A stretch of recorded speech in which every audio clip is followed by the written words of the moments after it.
So now he's talking a little bit about just, again, this continuing on with his life, living in the Black Hills. Here we hunted the game and the enemy crows and Shoshones. And here we lived in every way the life of the Plains Indians of those times. It was not an idle existence. We were busy much of the time fighting our enemies or gathering food and clothing and sheltering skins. As we were camped on the Lower Tongue River when I was about 9 years old, one morning a herald started to cry out, "All of our horses are gone." There followed a lively stir among the young men. A party of them mounted on a few horses that had been overlooked by the raiders and hurried away on the trail. A thin snow helped them. In the late afternoon, they caught up with the lost herd, apparently abandoned. But after a search of the vicinity, they discovered that somebody was in a canyon cave there. One of the Cheyennes crawled into the cave in an endeavor to verify the supposition. The verification came in the form of an arrow that hit him in the right eye. He quickly backed out. "Everybody bring wood," the Cheyenne leader ordered. They built a fire at the cave's opening. With blankets, they fanned the flames and the smoke into the hole. The prisoners fanned outward and thrust sticks at the fire heap to push it away. "Bring more wood," the leader called. The one-sided contest went on until the two Crow Indian men burst out from the cave, almost suffocated and in desperation. The first one was beaten and stabbed to death by the surrounding Cheyennes. The second one got past them, sprang upon one of their horses, and dashed away. The Cheyennes pursued him.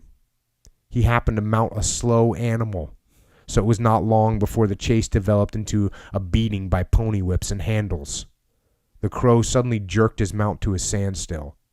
At the same moment, he flashed out his sheath knife and made a vicious sideways stab. The blade buried itself in the breast of a Cheyenne who fell dead. The other Cheyennes rushed upon the Crow. In a twinkling, he had received many death blows from various weapons.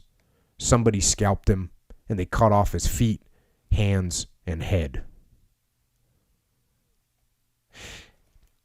Again, it's interesting. What do they do? They got a guy in a situation. They got him trapped in a cave. How do they get him out of there? Well, what would we do nowadays? Oh, maybe we throw some tear gas in there. Well, what do? Build a fire, smoke him out.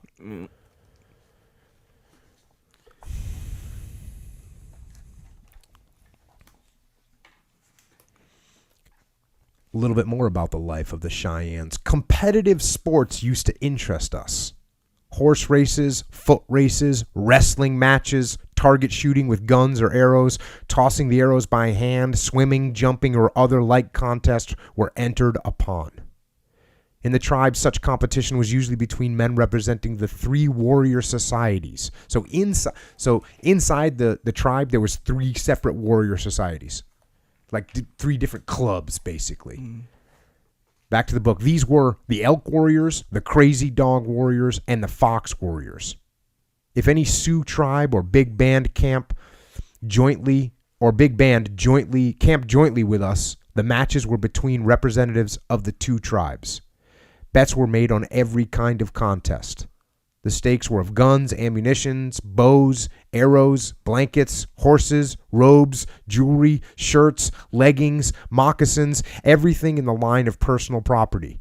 The betting always was on even terms. Articles were piled upon a blanket, matched articles in opposition to another. The winners took all and shouted over the victory. So these guys were heavily involved in competition, because competition makes you better. This reminds me of the SEAL teams. Like, everything in the SEAL teams is a competition. I don't care what you're doing. Your buddy says, "Hey, you want to go for just a mellow run on the beach?" And you go, "Yeah, sure, no problem." And then the next thing you're throwing up from at the end because you're pushing each other so hard. Every time you get on the range, it's a shooting contest. Every time you go, everything you do is, you go for a skydive. Oh, how close did you get to the tee? When you land. So everything is a contest, and that's how these guys are doing. This is what keeps them sharp.